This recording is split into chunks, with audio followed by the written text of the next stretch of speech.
আসসালামু আলাইকুম রহমতুল্লাহি বরকাতুহ। তো প্রিয় চাষি ভাইয়েরা, আমি একটা 21 দিনের গাজর চাষে আপডেট দিয়েছিলাম। তো এর মাঝামাঝি সময়ে যদিও কোনো রকম আপডেট দিতে পারিনি, তো আমি আজকে আমার ক্ষেতের মধ্যে আসলাম।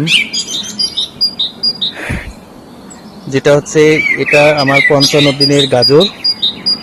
তো এর মাঝখানে আমি যেটা সার ব্যবস্থা করেছিলাম সেটা হচ্ছে 10-26-26 5 কেজি। সঙ্গে আমি জিঙ্কটা দিয়েছিলাম 1 কেজি ছিটিয়ে দিয়ে, তারপর পানির ব্যবস্থা করেছিলাম। এই ড্রেনের মধ্যে পানি দিয়েছিলাম, ড্রেনের মধ্যে পানি দিয়ে রেখেছিলাম, এখান থেকে শোষণ করে করে টেনে নিয়েছিল। যেটা হোক, আমাদের এই জমিটার এই পাশটা হচ্ছে ছায়াযুক্ত। হ্যাঁ, তবুও ইনশাল্লাহ ভালোই হয়েছে, খারাপ নয়। তো